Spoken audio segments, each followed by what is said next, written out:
Мы все знаем про мегалодона, огромную доисторическую акулу, которая во много раз превосходила своими размерами современных акул. Но знали ли вы о необычном красном мегалодоне? Ведь совсем недавно ученые открыли новый вид этого древнего морского чудища, который был намного опаснее своего обычного сородича. Так в чем же были его невероятные особенности и почему именно он был королем океана? Об этом я сейчас и попробую вам рассказать. Для начала разберемся, кто такие вообще мегалодоны. Да, я понимаю, что и так многие знают, кто это, но не все так однозначно, как может показаться. Мегалодон – это огромных размеров акула, обитавшая примерно от 3 до 23 миллионов лет тому назад. Впрочем, некоторые ученые сообщают о еще более древних находках, связанных с этим чудовищем. Мегалодон был одним из самых страшных, сильных и неуязвимых хищников, когда-либо существовавших на нашей планете. Это гигантское животное бороздило просторы океана, практически не оставляя шансов той живности, которой не посчастливилось встретиться ему на пути. Вымершая гигантская акула была настоящей машиной смерти. Более идеального убийцу подобных размеров природа еще никогда не создавала. Не случайно именно этот персонаж является главным во многих фильмах ужасов про океанические глубины. Если реконструировать мегалодона, основываясь на комплекции белой акулы, то мы получим массу тела от 40 до 48 тонн, при длине тела примерно 11-13 метров. Однако наиболее крупные особи могли достигать веса в 55 тонн и 15 метров длины. Так или иначе, мегалодон был самым мощным хищником в воде. Чтобы осознать эти размеры, необходимо представить себе огромного зверя с острыми, как бритва, зубами. Размер этого животного сопоставим с размером большого туристического двухэтажного автобуса. Гигантские плезиозавры под названием кронозавр и его собрат леоплевродон, хоть и являлись крупными морскими хищниками мезозойской эры, обладали все же недостаточно крупными размерами по сравнению с мегалодоном, да и весили они не более 15 тонн. Способ убийства мегалодоном своих жертв был жестоким. В отличие от других акул, которые атакуют, целясь в мягкие ткани, такие как низ живота или плавники, мегалодон имел возможность прокусывать даже кости. Учеными были обнаружены окаменелые останки кита, на костях которого сохранились следы компрессионных переломов со стороны живота, оставленных мегалодоном, ударившим своей мордой снизу. Очевидно, удар был такой силы, что должен был оглушить жертву, после чего хищник мог приступать к ее пожиранию. Существуют также находки окаменелых костей скелетов китов со следами от зубов древней акулы. Ученые считают, что мегалодоны путешествовали группами.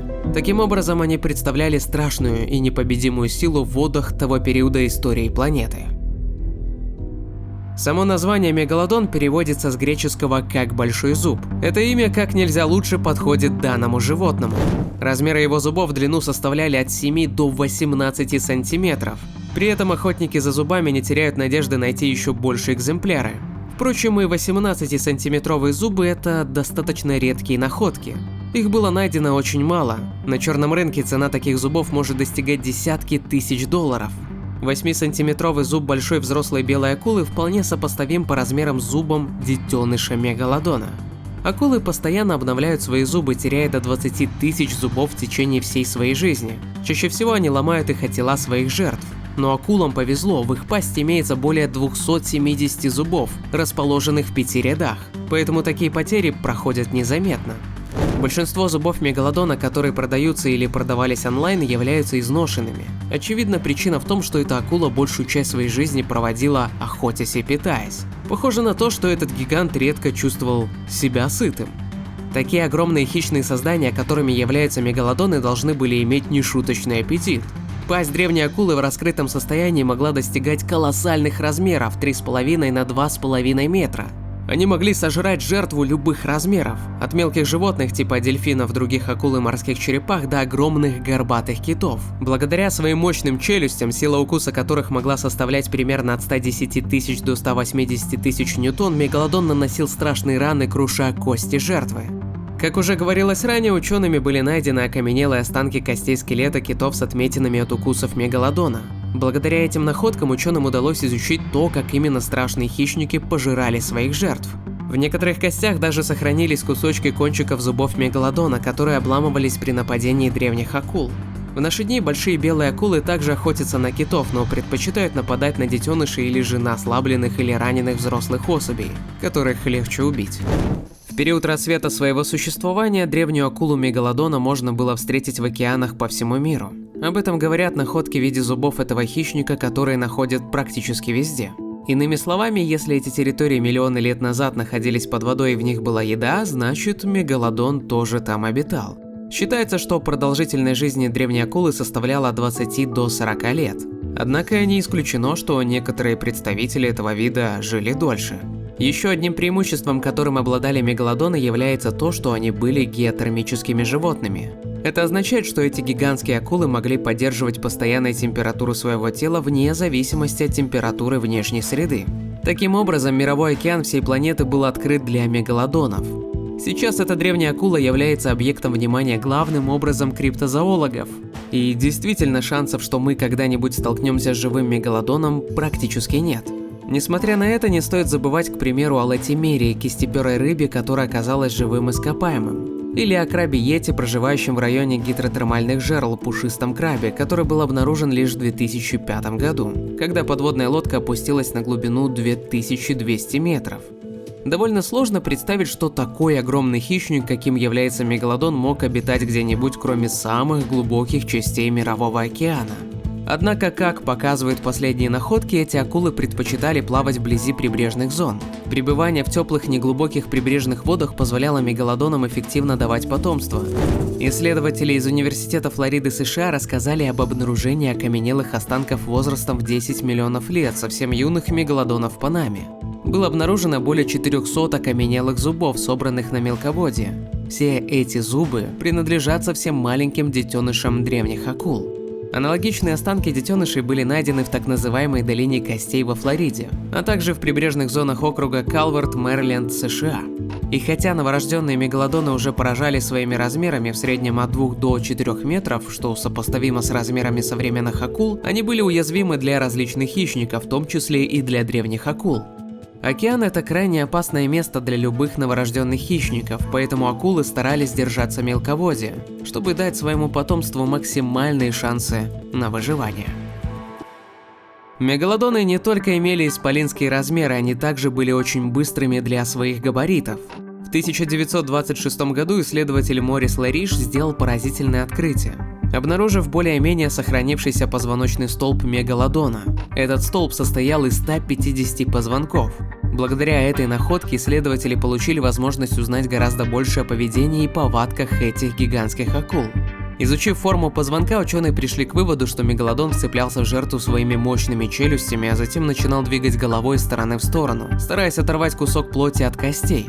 Именно эта манера охоты делала древнюю акулу столь опасным хищником. Попав к ней в челюсти, у жертвы не было никакой возможности вырваться оттуда. Опять же, благодаря форме своего тела мегалодон мог развивать скорость в 32 и более километров в час. Белые акулы в рывке развивают и большую скорость, однако для габаритов мегалодона его скорость просто невероятна. Считается, что в обычном состоянии древние акулы перемещались со средней скоростью 18 км в час. Но и этой скорости мегалодону хватало, чтобы быть быстрее многих других видов в океане. Впрочем, если верить другим специалистам, в частности именитым ученым из зоологического общества Лондона, эта скорость была выше. Некоторые исследователи считают, что мегалодон имел возможность перемещаться в воде со средней скоростью, которая превышает среднюю скорость любой современной акулы. Несмотря на тот факт, что не существует прямых доказательств того, как именно и почему эти древние акулы начали вымирать, многие специалисты предполагают, что этому в немалой степени поспособствовал огромный аппетит этих хищников.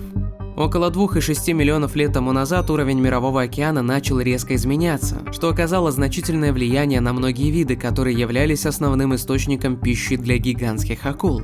В этот период времени вымерло более трети всех морских млекопитающих. Оставшиеся в живых виды более мелких размеров, которые могли стать добычей мегалодона, зачастую становились источником пищи для более мелких и юрких хищников океана. Как бы то ни было, конкуренция была очень жесткая. При этом мегалодон все так же нуждался в огромных количествах пищи ежедневно, которая позволяла бы ему поддерживать свою температуру тела на уровне, необходимом для его выживания. Рассвет популяции мегалодонов пришелся примерно на середину миоценовой эпохи, которая началась около 23 миллионов лет назад и закончилась примерно 5,3 миллиона лет назад. К концу этой эпохи мегалодона можно было обнаружить главным образом у берегов Европы, Северной Америки и в Индийском океане. Ближе к периоду массового вымирания, то есть около 2,5 миллионов лет тому назад, древние акулы стали мигрировать к побережью Южной Америки, Азии и Австралии. А теперь самое интересное – красные мегалодоны, открытие которых вызывает волнение среди палеонтологов и любителей древней живности. Представляет собой уникальное звено в эволюции мегалодонов. Обладая необычной окраской, они привлекают внимание не только своим внешним видом, но и своими адаптивными характеристиками.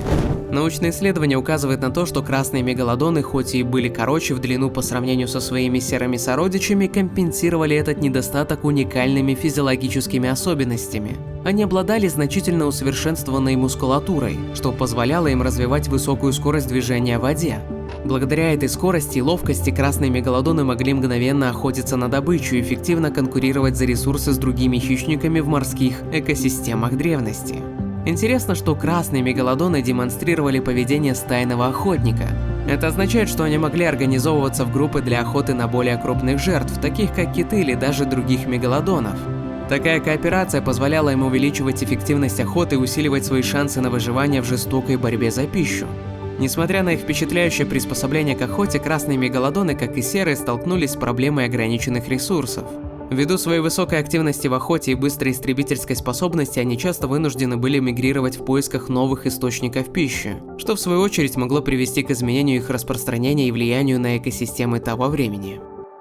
Красные мегалодоны, несомненно, представляют собой захватывающее исследовательское поле, которое может пролить свет на разнообразие и адаптивные возможности древних морских хищников.